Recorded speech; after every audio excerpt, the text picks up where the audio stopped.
नमस्ते। मैं हूं शारंग गड्डी, आपका करियर और एडमिशन मेंटर। आज का वीडियो जेई मेन 2024 की शॉर्ट इन्फॉर्मेशन और एक्चुअल में फॉर्म कैसे भरना है इसकी इन्फॉर्मेशन देने के लिए। आपको पता है कि जेई मेन 2024 के फॉर्म्स रिलीज हो चुके हैं। इस बार भी जेई मेन दो सेशन में कंडक्ट होने वाला है, जनवरी सेशन और अप्रैल सेशन। और इन दोनों सेशन के फॉर्म हम एक साथ इसमें भर सकते हैं। एक साथ भरने के लिए जो एप्लीकेशन का स्टार्टिंग डेट था वो 1 नवंबर से स्टार्ट हो चुका है, और डेडलाइन जो है वो 30 नवंबर की दी गई है। सपोज किसी को दूसरा अटेम्प्ट का ही डायरेक्टली भरना है तो उसके लिए टाइमिंग और अलग से दिया जाएगा।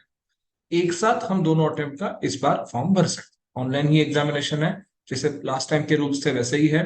300 मार्क्स का ही पेपर रहेगा। सेम ए बी सेक्शन जो फिजिक्स केमिस्ट्री मैथमेटिक्स में थे वैसे ही उन्होंने रखे हैं।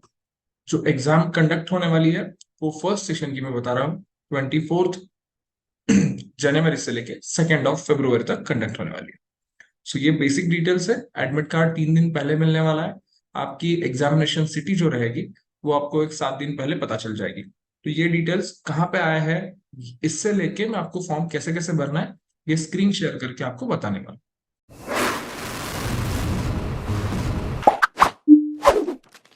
ये वीडियो एंड तक देखिए ताकि आपको पता चले कि जेई मेंस का फॉर्म कैसे भरना है। और ये वीडियो देखने के बाद अपना अपना फॉर्म भर दीजिए। ऐसा कुछ भी नहीं है कि आपने फर्स्ट फॉर्म भर दिया मतलब आपको सेंटर पास वाला मिल जाएगा। आपने एकदम से लास्ट डे भी अगर भी फॉर्म भर दिया तो वो सेंटर अलॉटमेंट रैंडम ही होता है। सारे लोगों की एप्लीकेशन आने के बाद वो सेंटर एलोकेशन होता है। और ये भी मैं बताना चाहता हूँ कि सभी लोगों को 4 ऑप्शंस देने रहते हैं। उसमें से जो फर्स्ट ऑप्शन रहेगा वो जो वो देंगे, डिस्ट्रिक्ट सिलेक्ट करेंगे, 99.99% वहां पे ही एग्जामिनेशन सेंटर आएगा। सो डोंट वरी, ये डिटेल्स पूरे आप देख लीजिए और बाद में अपना फॉर्म भर दीजिए। अगर कोई भी क्वेरी हो तो हमारे साथ हेल्पलाइन पे जुड़ सकते हैं। व्हाट्सएप ग्रुप भी है, उस पर आप ज्वाइन कीजिए ताकि आपको सारे इंटीमेशन मिल जाए। एनटीए गूगल पे सर्च करने के बाद nta.ac.in ये आपको वेबसाइट मिलेगी। National testing agency. यहाँ पे स्टूडेंट कॉलम में हमारे लिए दो इंपॉर्टेंट पॉइंट्स रहते हैं, जेई मेंस और नीट। जो मेडिकल के लिए प्रिपरेशन करने वाले लोग हैं उनके लिए नीट। ऐसे दो ऑप्शंस यहाँ पे रहते हैं। थोड़ा स्क्रॉल डाउन करके नीचे जाएंगे, यहाँ पे सारे नोटिफिकेशंस आए हैं। और नोटिफिकेशंस में प्रॉपरली मेंशन किया है कि कौन से डेट कब कब एग्जामिनेशंस होने वाले ये सब। इसमें हम अगर आर्चिव में चले जाते हैं तो हमारे पास सारे डिटेल्स अपडेट जो है वो मिल जाएंगे। हमारे लिए जो इम्पोर्टेंट पॉइंट है वो JEE Main invitation of forms. हम यहाँ पे अगर क्लिक करते हैं तो जो पब्लिकेशन 1 नवंबर का आया था वो नोटिफिकेशन मिल जाएगा। उसमें मैंने जो अभी डिटेल्स आपको डिक्टेट किए वो आपको सब दिख जाएंगे। एक्चुअली ये 30 नवंबर तक फॉर्म हमें कंप्लीट करना है। एग्जामिनेशन जो है वो 24 जनवरी से 1 फरवरी तक रहेगी। और ये रिजल्ट जो है वो 12 फरवरी को आ जाएगा। बहुत सारे 13 लैंग्वेजेस में ऑलमोस्ट ये पेपर अवेलेबल है। एक्चुअल जो ऑफिशियल वेबसाइट है जेई मेन 2024 की इस साल की वो यहाँ पे उन्होंने मेंशन कर दी है। अगर मैं इस पे क्लिक करता हूँ तो ये ऑटोमेटिकली हम डायरेक्ट हो गए। JEEmain.NTA.AC.in नाम की वेबसाइट है इस साल की। ये ऑफिशियल वेबसाइट ही है। यहाँ पे information bulletin, frequently asked question, JEE Main का सिलेबस, अगर और कुछ जरूरत लगती है तो कॉन्टेक्ट डिटेल्स सब दिए गए हैं। अब एक्चुअली हम आते हैं फॉर्म फिलिंग कैसे करना है। यहाँ पे लिंक है, क्लिक हियर बोला है, वहां पे हमें क्लिक करना पड़ेगा। ये क्लिक करने के बाद एक्चुअली हमारा फॉर्म खुल जाएगा। ये फॉर्म में लेफ्ट साइड पे न्यू रजिस्ट्रेशन की टैब है। राइट साइड पे अगर आपका हाफ फॉर्म हो चुका था और आपको बाकी फॉर्म करना है, कुछ टेक्निकल रीजन की वजह से आपका फॉर्म रुका था या फिर इंटरनेट का इशू था वगैरह वगैरह, तो इस केस में आप फिर से यहाँ से लॉग इन करके भी आप फॉर्म भर सकते हो। हम यहाँ पे नया फॉर्म भर रहे हैं तो मैं यहाँ पे न्यू कैंडिडेट रजिस्ट्रेशन यहाँ पे क्लिक करूंगा। यहाँ पे सारे रूल्स है, फी स्ट्रक्चर्स के बारे में बताया गया है, डॉक्यूमेंट्स कौन से लगेंगे ये भी बताया गया है। जिसमें एक इम्पोर्टेंट पार्ट है कि हमारे पास फोटोग्राफ चाहिए, वो कलर और ब्लैक एंड व्हाइट होना चाहिए, और जिसमें आपका फेस ज्यादा दिखना चाहिए, 80% फेस यहाँ पे दिखे, ऐसा यहाँ पे मेंशन किया है। व्हाइट बैकग्राउंड रहेगी तो बेटर है, यहाँ पे मेंशन किया है तो हम रखेंगे तो बेटर है। आपकी सिग्नेचर यहाँ पे अपलोड करने पड़ने वाली है तो वो भी आप रेडी रखिए।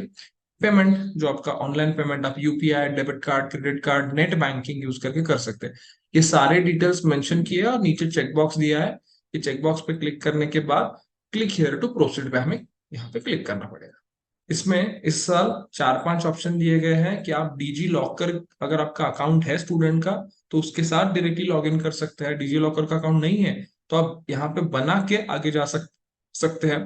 पैन कार्ड है स्टूडेंट का, इंडियन नेशनल पासपोर्ट है, तो उसके साथ भी आप लॉग इन कर सकते हैं। इवन आधार एनरोलमेंट नंबर के साथ भी आप लॉग इन कर सकते हैं। तो सभी के पास डिजी लॉकर रहेगा या फिर वो बनवाना चाहते हैं, इंडियन पासपोर्ट रहेगा, पैन कार्ड रहेगा, ये मुझे पता नहीं, बट आधार नंबर डेफिनेटली रहेगा। तो आधार नंबर के लिए मैं सजेस्ट करूंगा कि आप ये ऑप्शन सिलेक्ट कीजिए और यहाँ पे आधार नंबर के साथ एनरोलमेंट कीजिए। डिजी लॉकर का अकाउंट बनाना बहुत इजी है। इसके लिए आपका आधार नंबर या फिर आधार कार्ड जिसको हम बोलते हैं, वो आपके एक मोबाइल नंबर के साथ कनेक्टेड होना चाहिए। ऑटोमेटिकली सारे डिटेल्स फेच हो जाते हैं। उन्होंने ब्रोशर में भी यही मेंशन किया है कि इफ पॉसिबल डिजी लॉकर से ही करना फॉर्म, बट अगर आपके पास वो नहीं है फैसिलिटी तो आधार एनरोलमेंट नंबर आप डाल सकते हो। यहाँ पे मैं सैंपल एक नंबर डाल रहा हूँ, आपको यहाँ पे आपका एक्चुअल आधार नंबर डालना पड़ेगा। क्लिक हियर टू प्रोसीड पे क्लिक करता हूँ। इसके बाद तीन ऑप्शन फिर से आते हैं।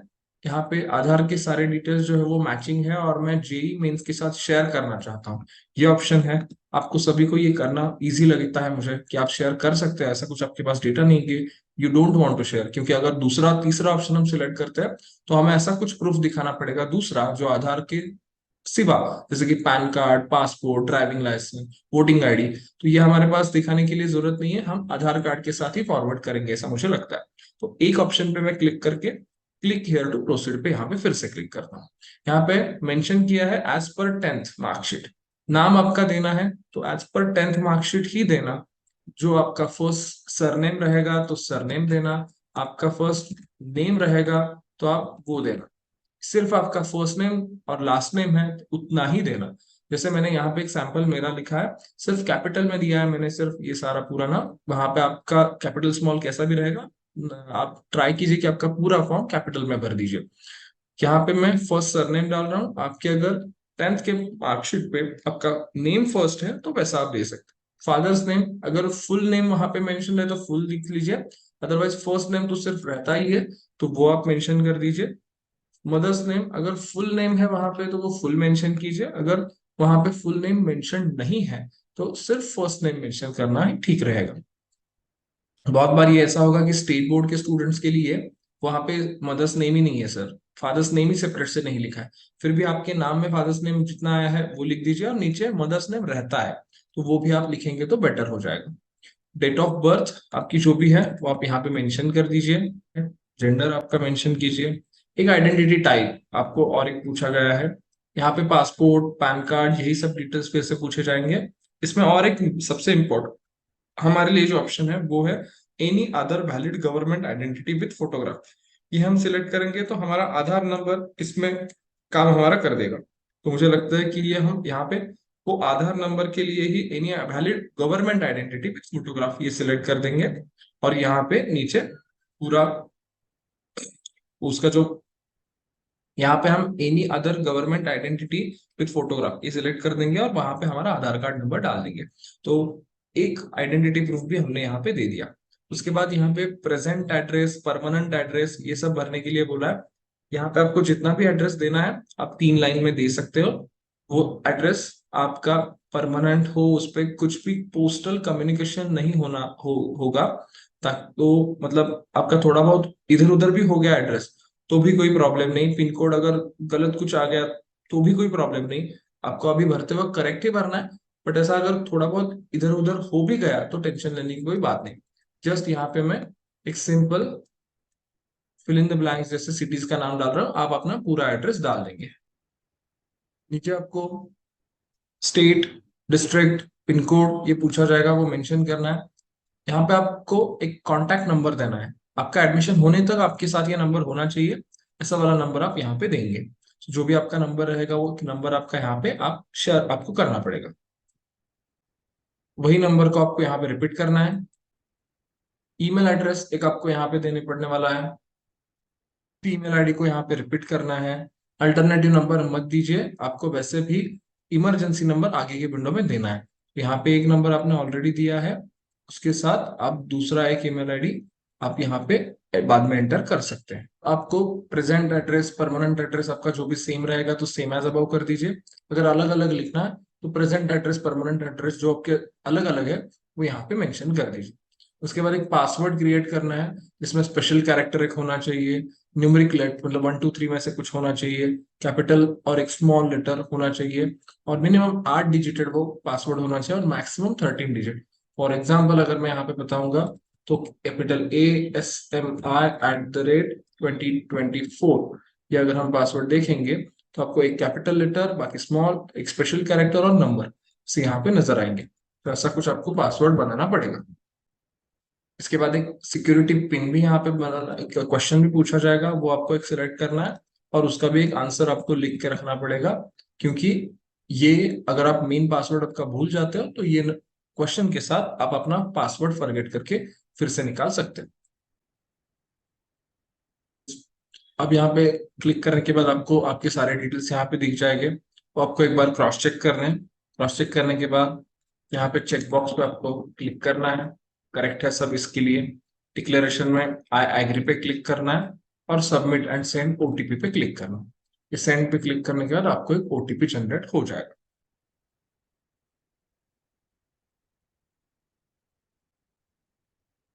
ईमेल आईडी पे ओटीपी आएगा, वो ओटीपी यहाँ पे एंटर करना है। यहाँ पे विंडो लॉग आउट हो जाएगी। आपको आपके ईमेल पे एक एप्लीकेशन नंबर जनरेशन जो हुआ होगा वो आ जाएगा। वो एप्लीकेशन नंबर यूज करके और पासवर्ड यूज करके आपको फिर से लॉगिन करना है। ये लॉगिन होने के बाद आपको कंप्लीट एप्लीकेशन फॉर्म इस पे क्लिक करना है। ये कंप्लीट एप्लीकेशन फॉर्म पे क्लिक करने के बाद आपको सारे डिटेल्स यहाँ पे भी दिख जाएंगे। ये एडिटेबल है, अभी यहाँ पे भी आप कुछ एडिट करना चाहते हो तो एडिट कर सकते हो। बाकी यहाँ पे दिए गए आपको डिटेल्स भरना है, आपने 12th कहाँ से कौन से राज्य से किया है, वो 12th कॉलेज आप कौन से राज्य में है ये यहाँ पे मेंशन करना है। कैटेगरी कौन से बिलोंग करते हो, general, OBC, SC, ST, EWS, वो आपको सिलेक्ट करना है इसमें। और अगर आपके पास अभी सर्टिफिकेट नहीं है तो भी चलेगा, बट एडमिशन के टाइम तक आपके पास सर्टिफिकेट चाहिए अगर आप ईडब्ल्यूएस, एससी, एसटी, ओबीसी से अप्लाई कर रहे हो। हैंडीकैप होगा स्टूडेंट तो यस बोलेगा, कितने परसेंट से डिसेबिलिटी है ये मेंशन करेगा, अगर नहीं है तो नो बोलेगा। डायबिटिक है स्टूडेंट तो यस बोलेगा, अगर डायबिटिक नहीं है तो नो बोलेगा। प्लेस ऑफ रेसिडेंस आपका अर्बन, रूरल जो भी रहेगा वो आप सिलेक्ट कर लीजिए। उसके साथ आपका जो इनकम रहेगा, फैमिली इनकम, जो फादर और मदर दोनों का मिला के जो रहेगा वो यहाँ पे मेंशन करना है। अगर 8 लाख से ऊपर है तो नीचे वाला ऑप्शन, और इन बिटवीन जो भी रहेगा तो आप वो सिलेक्ट कर सकते हो। मोड ऑफ प्रिपरेशन ये कुछ मैटर नहीं करता आपके फॉर्म के लिए, एग्जाम के लिए, एडमिशन के लिए, but as a data collection ये बहुत सारी डिटेल्स गवर्नमेंट पूछता है। तो आप सेल्फ स्टडी चूज करोगे तो पेपर इजी नहीं आने वाला है, but just it is a data collection. आप क्लासेस या फिर कोचिंग जो भी आपका ऑप्शन रहेगा वो सिलेक्ट कर सकते हैं। उसके बाद आपका मीडियम ऑफ क्वेश्चन, आपका 12th इंग्लिश में ही रहेगा, तो आप मीडियम ऑफ स्कूलिंग 12th का लिए ही पूछा गया है वो इंग्लिश ही सिलेक्ट कीजिए। उसके बाद जो नीचे कैप्चा दिया गया है वो एंटर करके आई एग्री पे क्लिक करके सेव एंड नेक्स्ट पे क्लिक कीजिए। डिटेल्स सेव्ड हो जाएंगे। इसके बाद हमें एग्जामिनेशन डिटेल्स भरने हैं। Question paper medium, English, Hindi, Marathi, ऐसे बहुत सारे लैंग्वेजेस आएंगे।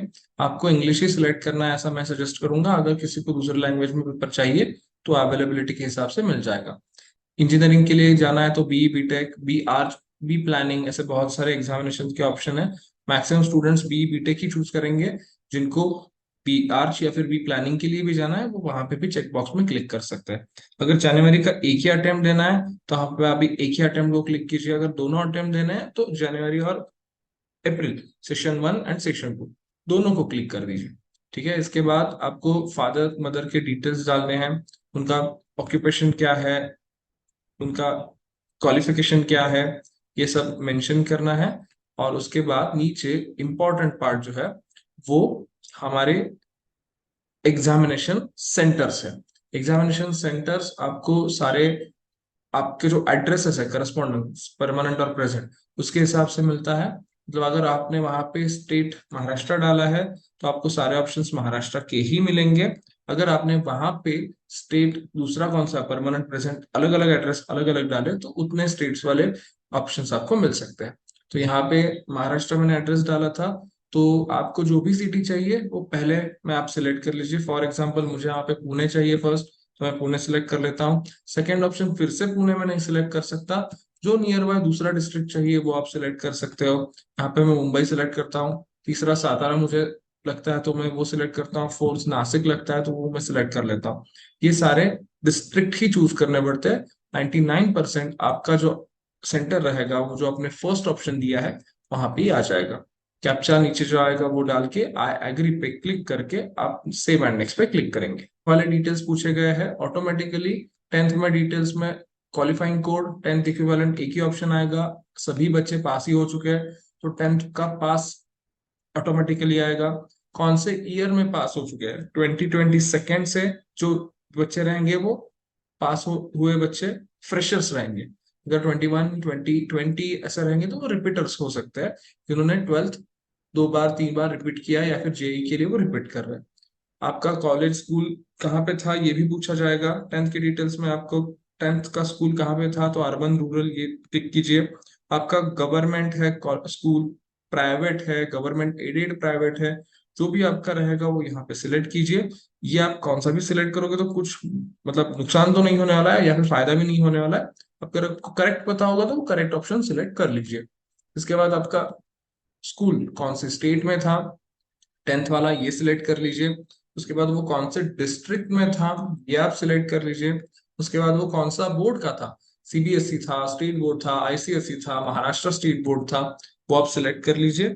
उसके बाद आपके स्कूल का नाम जो भी रहेगा, जितना भी बड़ा रहेगा, छोटे स्मॉल मतलब वो अगर शॉर्ट फॉर्म कुछ है उसका तो वो भी डालना है तो डाल दीजिए। यहाँ पे मैं कंपनी का ही नाम डाल रहा हूँ।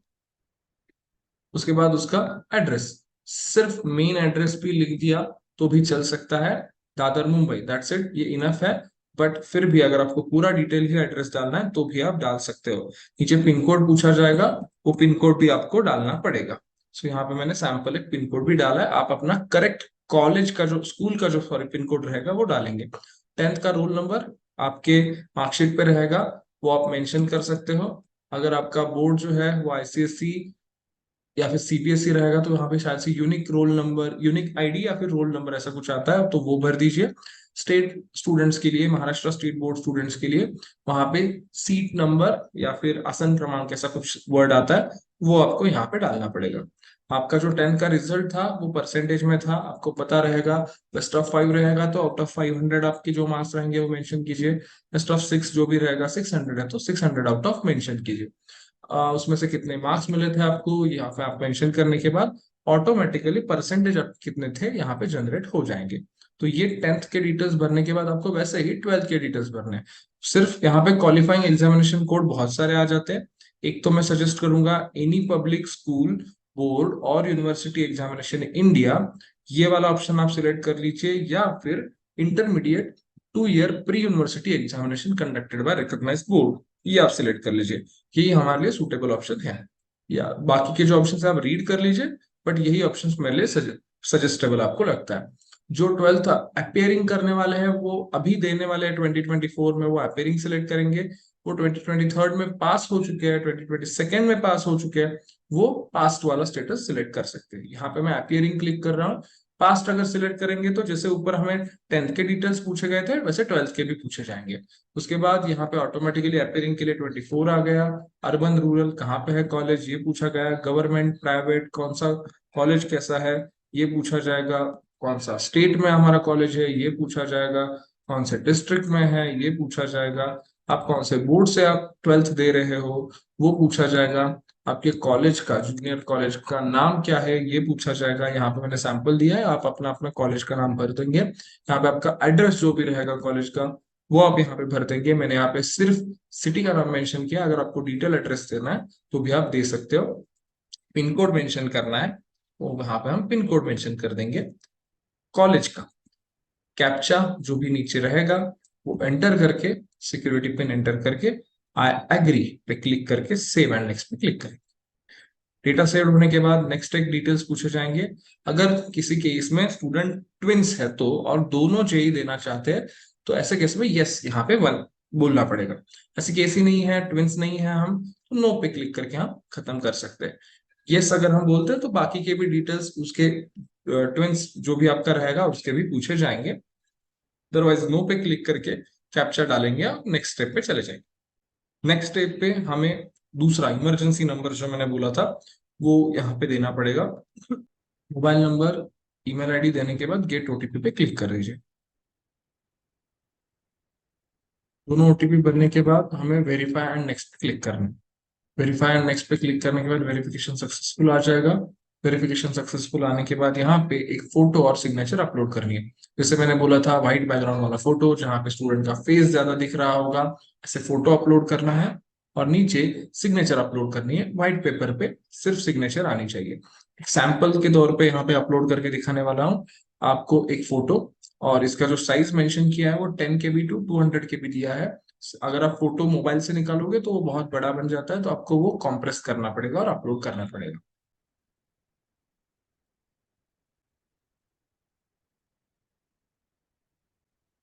फोटो और सिग्नेचर ऐसे अपलोड करने के बाद आपको सेव एंड नेक्स्ट पे क्लिक करना है। जेपीजी फॉर्मेट में ये होने चाहिए। ये सब होने के बाद आपको आपने जो पहला वाला मोबाइल नंबर दिया था वो वेरिफिकेशन के लिए पूछेगा। तो वेरिफिकेशन के लिए आपको डालना पड़ेगा, कैप्चा आएगा वो एंटर करना पड़ेगा। वेरीफाई ओटीपी पे क्लिक करने के बाद आपकी ये दूसरी स्टेप भी कंप्लीट हो जाएगी। अब एक ही स्टेप बची है, उससे पहले आपको ये फॉर्म प्रॉपर तरीके से चेक करना है। उसमें आपको अभी कुछ भी एडिट करना होगा तो हम यहाँ पे जाके अभी चेंजेस कर सकते हैं। यहाँ पे पूरा फॉर्म एडिटेबल है। अभी सिर्फ और सिर्फ मोबाइल नंबर और ईमेल आईडी छोड़ के अगर जो भी आपको सबमिशन करना है, इवन आपके फोटोज वगैरह चेंज करने हैं, अगर आपकी सिग्नेचर चेंज करनी है तो यहाँ पे पॉसिबिलिटी है। बट एक बार ये आपने पूरा फॉर्म चेक कर लिया और उसके बाद फाइनल सबमिट पे क्लिक कर लिया, यहाँ पे सारे चेक बॉक्स आ जाएंगे, यहाँ पे क्लिक करना है हमें। और ये सबमिशन होने के बाद आप कुछ भी हो जाए ये आप डिटेल्स चेंज नहीं कर सकते हो। इस बार जेई ने मेंशन किया है कि एक स्टूडेंट का एक ही एप्लीकेशन आना चाहिए, डबल एप्लीकेशन आ गया तो हम रिजेक्ट कर देंगे।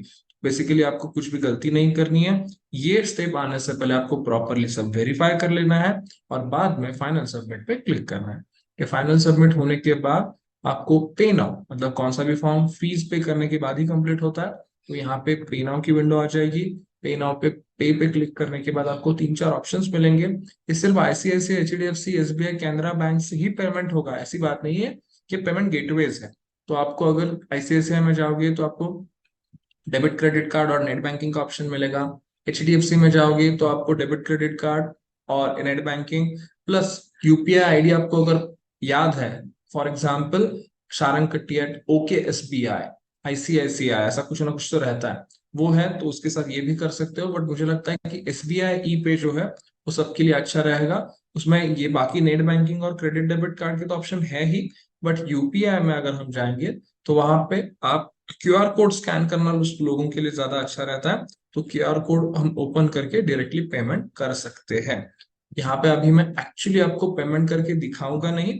यहाँ पे सिर्फ और सिर्फ फॉर्म कैसे भरना है, ये मैंने ये सैंपल फॉर्म भरा है इसीलिए मैं यहाँ पे पेमेंट नहीं कर रहा। बट ये आप एक बार पेमेंट कर लेंगे तो आपको एक्चुअल में फाइनल एक पीडीएफ जनरेट होगा। जो पीडीएफ रहेगा वो हमारी एक्नॉलेजमेंट रहेगी। वो एक्नॉलेज हमारे लिए इंपॉर्टेंट है। सैंपल के तौर पे एक आपको एक एक्नॉलेजमेंट लेटर यहाँ पे दिखा रहा हूँ। आपके सारे डिटेल्स जो आपने मेंशन किए थे वो यहाँ पे आपको मिल जाएंगे। आप यहाँ पे चेक कर सकते हो और ये आपके लिए रिसिप्ट बन जाएगा। तो ये इम्पोर्टेंट पॉइंट था मेरे हिसाब से, how to fill up JEE forms. ये आपको कौन सी भी गलती ना करते हुए फॉर्म फिलिंग कंप्लीट करना है। ये फॉर्म आपका एक बार कंप्लीट हो गया, आपका पेमेंट हो गया, तो आपको ऑटोमेटिकली एडमिट कार्ड ये वगैरह सब कुछ जनरेट हो जाएगा। खबरदारी रखनी है कि आपके दो ईमेल आईडी और दो मोबाइल नंबर जो आप देने वाले हो वो आपके पास एडमिशन तक चालू रहने चाहिए। इतना ही है रिगार्डिंग जेई मेंस। अगर आपको और भी कौन से डिटेल्स चाहिए तो इसी वीडियो में कमेंट में आप मेंशन कर सकते हैं, मैं आपको आंसर करूंगा। या फिर हमारे टेलीग्राम ग्रुप को ज्वाइन कीजिए, ऐसे कंटिन्यूस अपडेट आपको मिलते रहेंगे। अगर कौन सी भी दूसरी क्वेरी है तो you can directly contact on our helpline. Thank you so much.